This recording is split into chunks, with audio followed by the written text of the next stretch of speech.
تحية طيبة للجميع من قناتي للكتب.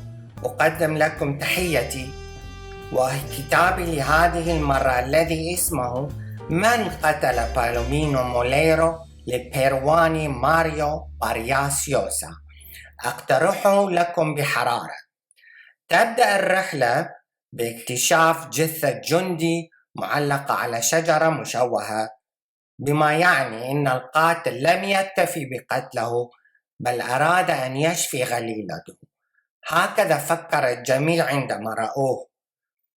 الأحداث تدور في قرية على المحيط الهادئ اسمها تلار، فيها معسكر جنود وضباط طيران وعوائلهم. الآمر فيها كولونيل ميندراو، وتعيش معه ابنته الوحيدة. لا أحد يعرف سبب الجرم، لأن المغدور كان دمث الأخلاق وقريب من الرومانسية بقيثارته التي كان يعزف بها على الأغلب، ويغني الإسبانية بمهارة. رقيق الحال، كان ذو جسم ضئيل، ابن وحيد لأم كان كل حياتها وبلا أب. قبل أن أكمل الباقي أوصف لكم البلد التي تقع فيه الأحداث. بيرو، لغتها إسبانية، تطل على المحيط الهادئ، موطنا لحضارتي نورتي تشيكو، أقدم حضارة في العالم، وبعدها إمبراطورية الإنكا القديمة. فيها تنوع جغرافي كبير، من أعالي جبال الأنديز إلى غابات الأمازون الشاهقة التي تدعى رئة العالم لتنقية الهواء فيها.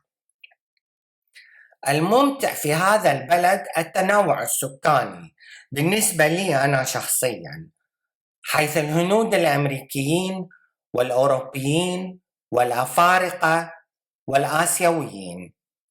كم كانت الحياة ستكون مملة لو كنا كلنا نشبه البعض. وحيث يكون هناك تنوع في الأعراق، توجد العنصرية مع الأسف، الآفة البشرية القديمة نفسها. رجوعاً إلى الرواية، نرى تدرجات أهمية الناس هناك على أساس رتبهم العسكرية أو موقعهم في الدولة أو امتلاكهم المحاصيل الزراعية. وبعدهم الناس الكادحين كلهم سواء. حيث ومع الأسف تعتبر حادثة وفاة شاب كهذا الجندي حدث لا أهمية له، ولكنها تثير الشائعات والتكهنات، خصوصا إذا ما عرفنا أنه تطوع للخدمة العسكرية بنفسه رغم توسلات أمه. الأشخاص الأساسيين في الرواية قليلين: المحقق الجندي ليو توما الذي يهتم بالقضية، المحقق والملازم سيلفيا المتيم بصاحبة الموتيل المتزوجة، الملازم دوفو العاشق المعلن لابنة الكولونيل واسمها إليسا. وهنا نرى بوضوح شطارة الكاتب وحرفيته، إذ أن الروايات المشوقة من هذا النوع تكون فيها الشخصيات كثيرة عادة تدور حولها الشبهات، ولكن ليس هنا، فالمكان هو البطل الأكبر والخوف مسيطر كما في معظم دول العالم الثالث. لا يتجرأ أي كان بالكلام أو الإشارة بأصابع الاتهام إلى رجل ما ذو نفوذ وسلطة. تحاول الأسماء الكبيرة عادة الالتفاف حول الحقائق وطمسها، كما نعرف، إذ أن سرقة أموال مثلا يمكن أن تحدث خلف الستار ويسكت عنها لعدم وجود الأدلة. ولكن هنا الموضوع مختلف تماما، من جهة إنها حدثت أمام الملأ، ولكنه الخوف المانع الأكبر.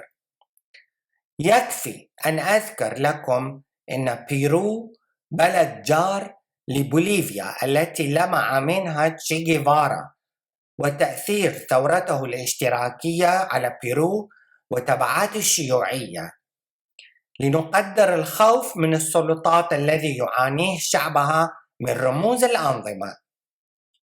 حرفية الكاتب تظهر مرة أخرى بوضوح عندما ننتبه أن لا حوارات طويلة ولا تجميع للأدلة على الطريقة الأمريكية.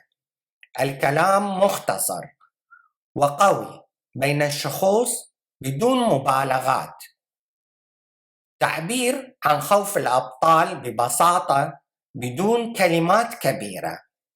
ومثل أي شعب كان تحت ضغط حكام متوالين غير عادلين، الناس تريد أن تعيش بسلام فقط، كما في أغلب الدول.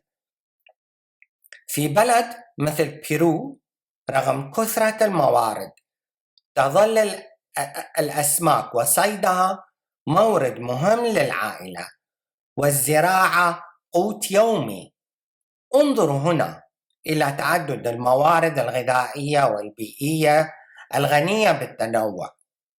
فمثلا تصدير الذرة للخارج ممنوع رغم تميزها، لأنها مدعومة ماديا من الاتحاد الأوروبي بالذات لتكفي حاجات الشعب، وليس القهوة التي تعتبر المصدر الأساسي أيضا للدخل عند أغلب المزارعين، إذ أن تصديرها مسموح. أي الفقر لا زال متفشيا خارج العاصمة ليما. نفهم هنا لماذا لا ينصح بالتحقيقات في البلاغات وتقييدها ضد مجهول لعدم كفاية الأدلة، ولكن المحقق الظريف يستجوب بالبعض وتتكشف أمور أخرى موازية لأحداث الجريمة لتغني الرواية. يحدث ما لم نكن نتوقعه بالمرة.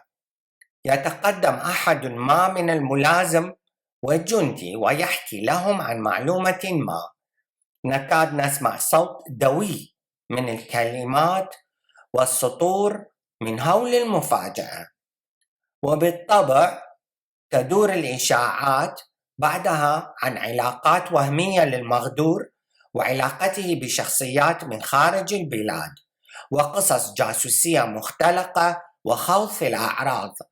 والقائمة تطول لأن الكلام مجاني والاتهامات غير مكلفة.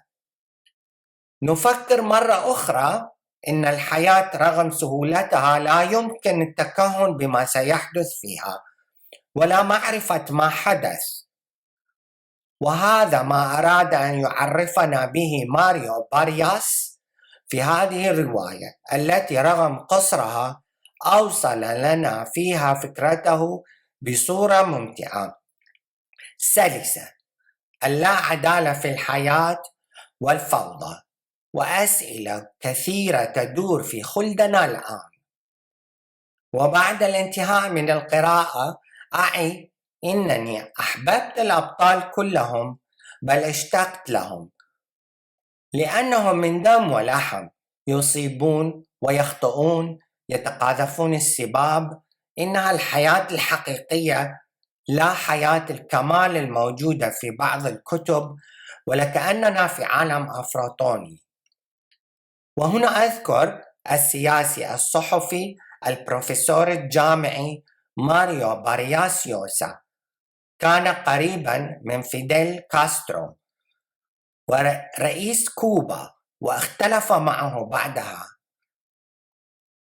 حصل على جائزة نوبل سنة 2010 باستحقاق، وقد فسرت هيئة الجائزة المانحة اختيارها للكتاب بالآتي: عن خرائط القوة التي رسمتها أعماله وتصويره النير لمقاومة الفرد وثورته وهزيمته. أصابوا الحقيقة هنا، وحيث يوصف هذا الكتاب الصراع الأبدي الغير معلن للشعوب المنكوبة وحكامها الكبار، والأخطر منهم الحكام الصغار. أتمنى لكم قراءة ممتعة أنتم أيضا كما استمتعت أنا. نلتقي مع كتاب آخر إن شاء الله.